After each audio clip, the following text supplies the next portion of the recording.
بطلنا حصل على قدرة السيف الأسطوري واللي ما كانش عارف إن هي مهارة قوية وخارقة، وكان محتاج وقت علشان يفهمها. بس خطيبته ليلى ما استنتش لحظة، اتريقت عليه قدام الناس وقالت إن هو أوسخ اختيار هي ممكن تختاره، وإن عمره ما هيبقى مقاتل. وبعدها طلبت إن هي تفسخ الخطوبة ورمت نفسها في حضن أخوه كونور، لأنه صح فئة الساحر المزدوج الأسطوري، فئة نادرة جدا بتجمع عنصرين وبتخلي صاحبها مطلوب من أكبر العائلات. كل اللي حواليه افتكروا إن ليون خلاص انتهى، لكن الحقيقة كانت مختلفة تماما، لأن ليون ما أيقظش قدرة سياف عادي، هو أيقظ قدرة وموهبة مخفية اسمها نية السياف اللانهائي. والموهبة ديت فتحت له فئة واحدة من نوعها، خالد السيف اللانهائي. الفكرة المرعبة في الفئة ديت إن هي مهارة سياف عادية ورخيصة تتحط في إيده تتحول تلقائيا لمهارة ساحقة زي طيران السيف ونية السيف في 10 اتجاهات وتجمع 10,000 سيف. وده معناه إن أضعف كتاب مهارات اللي الناس بتبيعه في السوق كأنه قمامة بالنسبة له كنز جبار. ليون كتم سره وساب ليلى وكونور والناس كلها تفتكر انه ضعيف، لانه هو كان محتاج وقت علشان يتعود على قوته قبل امتحان الأكاديمية العسكرية بعد أسبوعين. في اليوم اللي بعده ليون قرر ان هو يدخل زنزانة للمبتدئين واللي كانت موجودة في الغابة المظلمة. هو اختار زنزانة ضعيفة مش لانه محتاجها، لكن لانه عايز يجرب قوته، وكمان عايز يخلص على كل الوحوش اللي فيها لوحده. القاعدة في العالم ده بتقول ان اللي يخلص على كل الوحوش اللي في الزنزانة لوحده يحصل على عتاد أسطوري بيتطور معاه، ومفيش حد من يوم ما ظهرت القاعدة ديت قدر ان هو يخلص على زنزانة في نفس مستواه لوحده. المهم اول لما دخل الزنزانة القواعد غيرت لبسه واعطوه درع ممزق وسيف خشبي تافه في ايديه، فبقى شكله زي ما يكون شحات. وبعد شوية قابل فريق من 10 افراد، وكانوا وسطهم كونور ومعاه ليلى اللي كانت لسه بتتعامل معاه بقرف وكأنه عار عليها. ليلى اول لما شافته اتهمته ان هو بيتتبعها، وباقي الفريق بدأ ان هم يتريقوا عليه ويقولوا له ان هم مش هيشيلوا حمل واحد ميت، وانه طالما ما هوش قادر يكون مقاتل فمن الاحسن ان هو يروح يكون فلاح ويزرع بطاطس. ليون سمع الاهانات دي كلها لكنه ما ردش بالكلام، رمى السيف الخشب في الهواء وفعل طيران السيف. فجأة السيف كبر وبقى نصل عملاق طوله 2.5 متر، وركبوا ليون وطار في السماء قدام عينيهم. كونور وليلى والفريق كله اتجمدوا في مكانهم لان مفيش سياف في التاريخ قدر يعمل كده. المهم ليون كان وصل لقلب الغابة المظلمة وبدأ يضرب مهارات واحدة ورا التانية. نية السيف في 10 اتجاهات ملت المكان، وتجمع 10,000 سيف حول الغابة كلها لستارة من الأنصال. الضغط وصل حتى الكونور وفريقه وهم على بعد 10 كيلومترات، وكل الوحوش من أول الأطراف لحد الزعيم اتقطعوا واتخلص عليهم. بعد ما انتهوا ظهر إشعار من النظام لكل شخص سواء كانوا دخل الزنزانة أو خارجها إن في شخص قدر إن هو يخلص على كل الوحوش اللي في الغابة المظلمة لوحده واستلم عتاد أسطوري. الاتحاد والعائلات الكبيرة اتقلبت وبدأوا ان هم يدوروا على صاحب الانجاز ده. كونور وفريقه كانوا وصلوا للمركز وشافوا ان ليون واقف جنب جثة الزعيم، لكن العتاد الاسطوري كان مخفي تماما. لما سألوا كونور ازاي طار بالسيف، ليون قال له بكل بساطة ان هو صح موهبة طيران السيف، وسابهم يغرقوا في الحيرة والاستغراب. بعد 2.5 يوم بالظبط ليون باع المواد وكتب المهارات اللي جمعها واحتفظ بكتاب واحد بس، الا وهو فن السيف الجليدي. وبعدها دخل زنزانة قمة اللهب، وهي زنزانة في المستوى 50 مليانة تنانين وحوش نارية، وبتعتبر منطقة موت لأي مقاتل من الطبقة الأولى. عند المدخل قابل فريق غني جدا من 6 أشخاص، وسطهم صوفي بنت من عائلة أوريليوس، ودي تبقى أقوى عائلة في الاتحاد، وكانت كمان ساحرة مزدوجة العناصر. الفريق كان مستغرب ازاي شخص في المستوى 15 يدخل مكان زي ده، ومحارب مغرور منهم هدده وسخر من لبسه. ليون قام تجاهلهم وطار بالسيف ناحية القمة وفعل فن سيف الجليد. بعد ما مهارته رقت المهارة ديت وتحولت مهارة فن سيف الجليد إلى مد جليدي من نية السيف. في لحظات 10 كيلومترات اتحولوا لصحراء متجمدة، والفريق اللي كان بيستعرض قوته اتجمد من الرعب والبرد. فوقتها ظهر إشعار جديد، تم تنظيف منفرد لقمة اللهب وعتاد أسطوري جديد. الاتحاد كله اتصدم مرة تانية لأن التنظيف اللي حصل في الغابة المظلمة لسه لحد دلوقتي ما تفهمش. وفجأة ظهر إنجاز أكبر في قمة اللهب، ما كانوش متخيلين ان اللي عمل كده يبقى نفس الشخص، ومفيش حد تخيل ان الشخص ده يبقى مجرد سياف من الطبقة الاولى. صوفي لما شافت اللي حصل بدأت تشك ان الشاب اللي طار قدامها ده هو ممكن يكون صاحب الانجاز، بس المشكلة ان مستواه كان قليل جدا فده خلاها تستبعد الفكرة. المهم في البيت كانت التفرقة بين ليون وكونور واضحة جدا. الاب كان بيحط الاكل قدام كونور وبيقول له انا عايزك كده تلمع في امتحان الاكاديمية، بينما ليون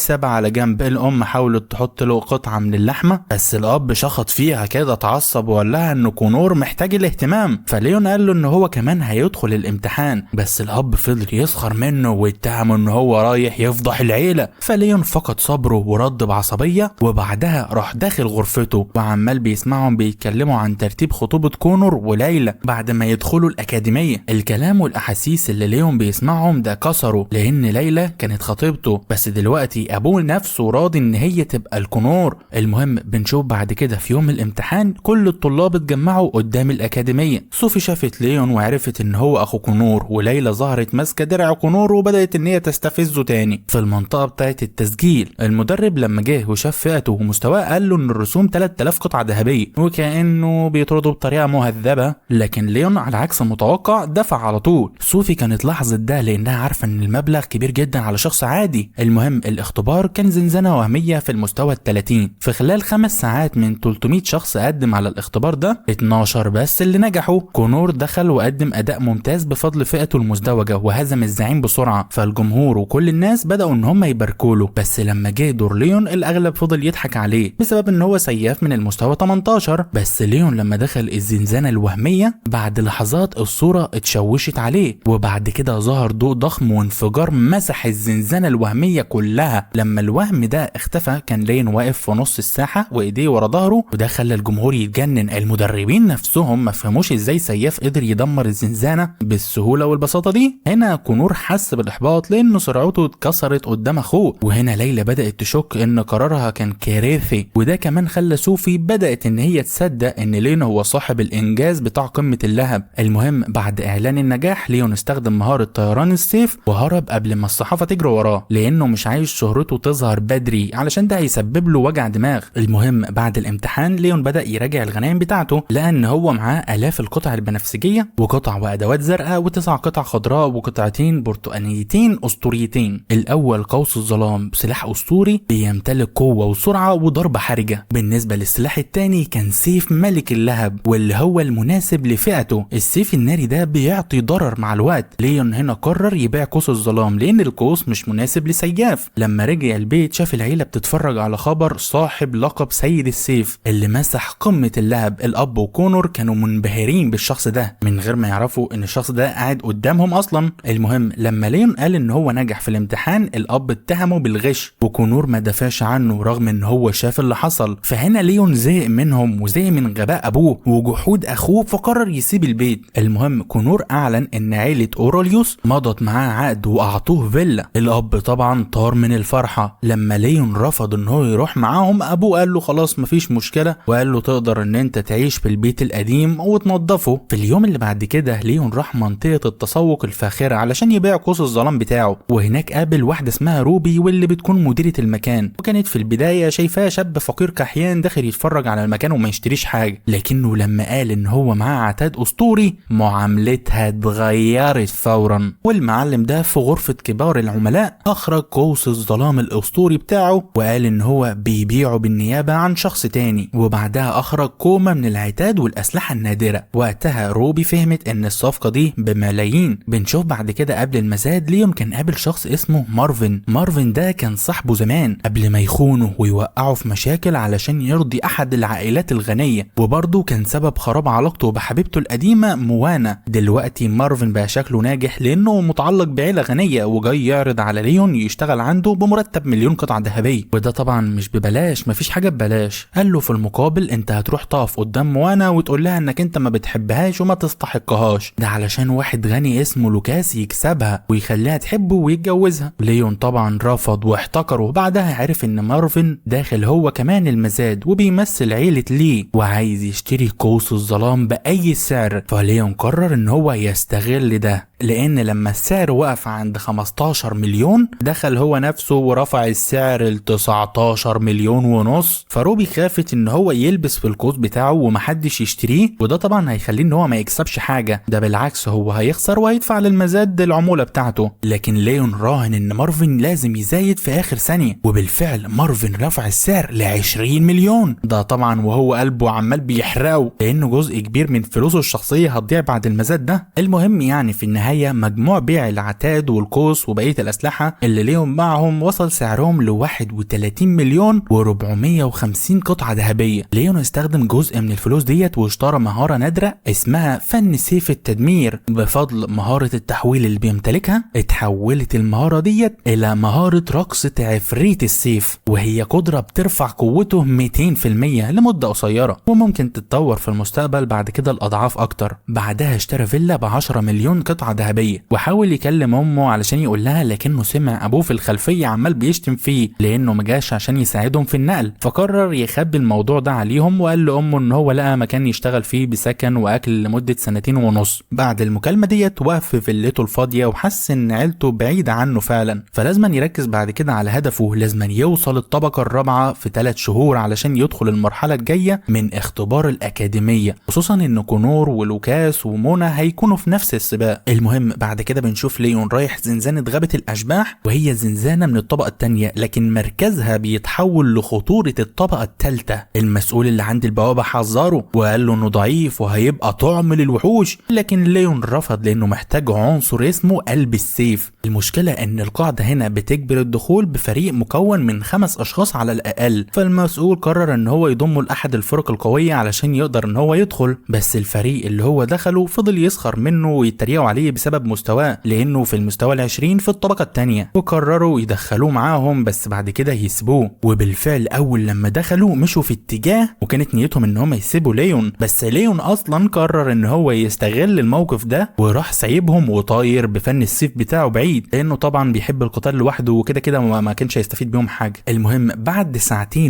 كان المعلم ده خلص على 3 زعماء ورفع مستواه للطبقه الثانيه المستوى 40، بس هو للاسف ملقاش قلب السيف اللي كان بيدور عليه. وصل ليون بعد كده لجبال العظام اللي بيكون موجود فيها واحد من زعماء الوحوش الاقوياء واللي بيكون اسمه جنرال العظام. قبل ما يواجهوا ظهر فريق صوفي ومعاهم كونور وليلى وشيخ قوي جدا من عيلة اوراليوس اسمه داميين. صوفي طبعا رحبت بيه، لكن ليلى فضلت تتريق عليه كالعادة، يعني مفيش جديد. فصوفي زعقت لها وبدأت ان هي توبخها، وبعد كده طلبت من كونور انه يسيطر عليها. في الوقت ده داميين لاحظ هالة ليون وعرف ان هو بقى في الطبقة التانية خلال ايام قليلة جدا، فعرض عليه ينضم لعيلة اوراليوس، بس ليون وقتها رفض وقال له ان هو عايز يكون حر. بعد كده صوفي اعطته خريطة للزنزانة، فقام شاكرها المعلم ده وعرف ان هم رايحين وادي العظام، فقرر يغير طريقه ويبحث عن زعيم تاني علشان ما يتصادمش معاهم ويقابلهم مرة تانية. باستخدام الخريطة ليون وصل لملك النمل ابو 1000 رطل، زعيم في المستوى 99 من الطبقة التانية. المهم مسح جيش النمل بتجمع 10,000 سيف، فخرج الملك العملاق من الارض وهجم عليه. ضربة واحدة دفنت نص جسم ليون في الارض، لكن ليون خرج وطار بالسيف وفعل رقصة عفريت السيف. ملك النمل لما شاف ده حاول ان هو يهرب تحت الارض لانه حس بالخطر، لكن ليون سبقه وضربه ضربة قسمت جسمه النصين، وده خلى مستوى بطنه يرتفع للمستوى 60. المهم بدأ يجمع في الغنائم، بس برضه للأسف ملقاش قلب السيف اللي كان بيدور عليه، لكنه كان لقى كتاب مهارة اسمه فن سيف ال1000 رطل. وقبل ما يتعلمه شاف شعاع ضوء ناحية وادي العظام، ففهم ان صوفي وكونور في خطر، فده خلاه يطير فورا علشان يرد جميل صوفي لانها اعطته خريطة وينقذ اخوه رغم كل اللي حصل. في وادي العظام الوضع كان مأساوي. جنرال العظام العملاق كان طوله 200 متر وكان عمال بيضرب الحاجز الذهبي بسيف عملاق مصنوع من العظام، ومع كل ضربة كان بيستدعي موجات من الهياكل العظمية. داميين كان ماسك الحاجز بصعوبة لان الزعيم اتطور من المستوى 90 ل 99 وقوة الهياكل بقت اعلى. كونور كان مذعور وليلى كانت عمالة بتصرخ بانها مش عايزة تموت، وصوفي كانت مرعوبة. فهنا داميين قرر يحرق قوة حياته عشان يفتح لهم طريق يهربوا منه، لكن قبل ما يضحي بنفسه تدخل ليون وهو راكب سيفه كده وسط عاصفة من طاقة السيف، مسح الهياكل العظمية من طريقه. وقتها كلهم بيكتشفوا الحقيقة وبيعرفوا ان سيد السيف اللي الكل عمال بيتكلم عنه في الاتحاد هو يبقى ليون. ليون واجه جنرال العظام بتجمع 10,000 سيف، وبفضل سيف ملك اللهب وعتاده الاسطوري كل ضربة كانت بتسحب جزء ضخم من صحة الزعيم. ده خلى صوفي وهي عمالة بتتفرج عليه عمالة بتبص له باعجاب، بينما كونور كان منبهر من جواه لان اخوه اللي كان مفكره فاشل تفوق عليه من البداية. بس في الوقت ده الزعيم وهو على وشك الموت بدأ يتطور مرة تانية، وكانت قوته على وشك ان هي توصل للمستوى الطبقة الثالثة. العظام اتغطت بلحم احمر مخيف وصحته رجعت كلها مرة واحدة، قوته قوته وسرعته زادت بشكل جبار. داميين قال ان التطور ما اكتملش لكنه اصبح اقوى من اي وحش في الطبقة التانية. ليون طبعا اتحمس للمعركة ودفع كل مهاراته لاقصى حد، لكن ضربة واحدة من الزعيم فتحت الارض ودفنته. فرجع ليون بعد كده وصنع سيف عملاق، اصطدم سيفه بسيف الزعيم في انفجار مسح كل حاجة على بعد 1000 متر، بس الفرق كان كبير. اترمى ليون بعيد جدا. جنرال العظام مشى ناحية ليون علشان يبتلعه ويخلص عليه. ده في الوقت اللي كانت ليلى عمالة بتصرخ فيه ووعدت ان هي هتتجوز اي شخص ينقذها. كونور في الوقت ده رغم غيرته الا ان هو كان عمال بيتألم لانه شايف اخوه هيتاكل قدامه، وصوفي كانت بتتوسل لداميين ان هو ينقذه. فداميين قرر ان هو خلاص هيحرق حياته مرة تانية في سبيل ان هو يحاول ينقذهم. بس في اللحظة الاخيرة سمع ليون امر تعلم فن سيف ال1000 رطل. لما وافق بطلنا اتحولت المهارة ديت بسرعة لمهارة سيف واحد بيقفل كل حاجة، واللي بتكون ضربة صامتة بتقضي على اي عدو داخل 10,000 متر. ولما كان الزعيم على وشك ان هو يبتلعه ليون فعل المهارة وفي لحظة واحدة قطع راس جنرال العظام. قبل ما يدرك الزعيم اي حاجة سقط والهيكل العظمية تلاشت، والكل كان مصدوم لانهم ما شافوش ليون بيضرب اساسا. في الوقت ده ليون كان عمال بيجمع في الغنائم، واخيرا وجد العنصر اللي كان عمال بيدور عليه الفترة دي كلها، قلب السيف. في الوقت ده داميين كان عمال بيشكره باحترام واعترف ان هو عجز عن رؤية قيمته من البداية، وصوفي شكرته بسعادة. اما كونور وليلى فكانوا واقفين صامتين مش عارفين يقولوا ايه. في الوقت ده ليون قال ان الخريطة اللي اعطتها لصوفي كانت كافية بالنسبة له لرد الجميل، وبعد كده طار واختفى من المكان. بعد رحيله صوفي امرت كونور ياخد ليلى ويختفي من قدامهم علشان هي ما نساتش ازاي صرخت على الشيخ وقت الخطر. كونور ذات نفسه بقى بيكره ليلى وشايف ان هي حقيرة قوي وحثالة وكمان انانية جدا، علشان كده قرر ينهي الارتباط بيها لما يرجع. في الوقت ده ليون كان قاعد لوحده تحت ضوء القمر وعمال بيدمج قلب السيف، فالعنصر ضاعف احصائياته تقريبا ورفعه 10 مستويات اضافية لحد ما وصل لعنصر من الطبقة الثانية في المستوى ال40. وموهبة نية السيف بتاعته وصلت للمستوى الثاني، وكانت فتحت له مهارة اتقان طريق السيف واللي بتخليه يزيد ضرر كل مهارات السيف، واللي بتمنحه كمان قدرة اختراق بنسبة 20% للدروع. وده غير ان هو اصبح بيتحكم بطاقة السيف بكل سهولة، وبيستدعي شفرات بيضة بتتحرك بأمره كأنها امتداد من جسمه. بضربة خفيفة قطع شجرة ضخمة وعملاقة، وفهم ان قوته الكلية ارتفعت بشكل هائل. بعدها قرر يتجه لمركز غابة الاشباح، منطقة مثلث العفاريت، لان طبعا اسرع طريقة لرفع المستوى هي المعارك الحقيقية، وهناك بيكون موجود شبح اللعب اقوى زعيم تحت الطبقة الثالثة. في طريقه لمثلث العفاريت ليون قتل زعماء ووحوش كتيرة جدا، لكنه لاحظ ان رفع المستوى بتاعه بقى بطيء جدا برضه رغم ان هو مسح عشرات الالاف من الوحوش. ففهم ان معظم الناس بيفضلوا طول حياتهم عالقين في الطبقة الثانية، وده اللي بيخلي الفصائل والاتحادات الكبرى وحدهم بيقدروا يصنعوا مقاتلين اقوياء بسبب الموارد اللي بيمتلكوها. المهم بنشوف بعد كده في سوق العفاريت وتحديدا في منطقة الاستراحة قبل المثلث بالظبط انضم المعلم لفريق جديد كان فيه ديفون دبابة ممتلئة الجسم ولكاك وبيتكلم كتير جدا بس هو شخص طيب، وكاين محارب طويل لابس درع كده بلاتيني والسلاح بتاعه عبارة عن رمح ودرع، وميرا ساحرة نار مغرورة شوية او مغرورة فعلا لانها مش شايفة السيفين ليهم اي قيمة او لازمة، والقائدة بتاعتهم كانت اسمها اوتمين فروست محاربة صقيع قوية معاها سيف مليان هالة. في الوقت ده ديفون حاول ان هو يطمن ليون ونصحه ان هو ما يندفعش في القتال، وقال له ان هو وكاين يقدروا يقفوا في الامام بينما هو ممكن يراقب من الخلف. كلامه كان فيه تقليل وخلى ليون يحس ان هو ضعيف بالنسبة لهم، لكنه كان نابع من طيبته، فده خلى ميرا تسخر منهم وقالت ان هم جبناء، واعتبرت وجود ليون عبء على الفريق خصوصا وانها مش فاهمة ليه اوتمن بتهتم بيه، وعرضت على ليون وديفون ان هم ينضموا للاكاديمية بسبب ان هي شافت حاجة فيهم لها قيمة، بس طبعا الاتنين رفضوا لانهم بيفضلوا الحرية ومش عايزين يشتغلوا تحت امر حد. المهم بعد شوية كان وصل امر بدء عملية مثلث العفاريت، وقتها دخل الفريق للمنطقة دي ولقوا ان الارض محروقة بنيران سوداء محدش يقدر يستحملها الا اصحاب الطبقة الثانية فما فوق. اوتمن وقتها شرحت ان المكان كان غابة عادية زمان، لكن شبح اللهب حولها الارض ميتة، ومن فوق الجبل شافوا الاف الارواح الشيطانية بعيون حمراء اللي كانوا مستخبيين في الظلام. الكائنات ديت كانت بتجمع ما بين عنصرين الظلام والنار. الظلام كان بيخلي اجسامهم تتجدد لو ما اتقتلوش بشكل كامل، والنار بتمنحها هجوم مدمر. قوتهم كانت قريبة من جنرال العظام لكن عددها مش بينتهي. وبعد كده ظهر جيش الفصائل الكبرى، عشرات الالاف من المحاربين في الامام وخلفهم السحرة والرماة والكهنة، وكلهم كانوا لابسين عتاد بلاتيني. حتى كاين اللي كان فخور العصفور بدرعه شعر ان عتاده لا يساوي اي حاجه قدامهم. وفي السماء ظهرت شخصيات من الطبقه الثالثه اللي كانوا عمالين بيطيروا فوق الجيش. ليون كان عمال بيراقبهم باهتمام، لان اصحاب الدرجه الثالثه بيقدروا يطيروا من غير مهاره، بيقدروا يعملوا كده بس باستخدام الطاقه الروحيه بتاعتهم، وده بيثبت الفرق ما بينهم وما بين الطبقه الثانيه. اوتمن بعد كده وضحت ان الخبراء الاقوياء دول مش هيقاتلوا بشكل مباشر، لان اصحاب المستوى الاعلى لو خلصوا على وحوش بتقل نسبه سقوط الغنائم من الوحوش دي، الا طبعا لو كان الهدف زعيم. علشان كده القتال الرئيسي هيسيبوه لاصحاب الطبقه الثانيه علشان الارباح والموارد. بعد كده الجيش اتقسم لقوه رئيسيه وجناحين. فريق ليون التحق بالجناح الايسر، وهو جناح فوضوي مليان بالمغامرين وما كانش منظم زي الجيش. وقبل ما يتحركوا مباشره ظهر وفد من عيله هوان غفو، ومعاهم الانسه يونا محاطه بالحراس. فجاه بنشوف بعد كده راجل بهدوم سودا من الوفد بيصرخ باعلى صوت وبيقول لفريق ليون يروحوا للوحده بتاعتهم. كاين كان عايز يرد عليه بعنف ويشتمه، بس اوتمن منعته علشان عيله هوان غفو قوه لا يستهان بيها، وهي مش عايزه مشاكل معاهم. بس الراجل الاسود ده زاد في الاهانه وقال ان الجناح الاسود ده مجرد حمل ميت ما لهمش اي 30 لازمه. طبعا اوتمن ما تحملتش اكتر من كده، وقررت ان هي تخرج هاله الصقيع من السيف بتاعها. فرد عشرات الخبراء والمقاتلين من عائله هوان غفو بعدائيه، ووجهوا انظارهم بعد كده للفريق. وفي اللحظه دي وقف كل الموجودين على حافه مواجهه جديده، وناسوا ان هم كان المفروض من شويه يقاتلوا الشياطين والعفاريت، والكل كان مستني بعد كده الشراره اللي على وشك تنفجر ويحصل قتال ونزاعات في المكان.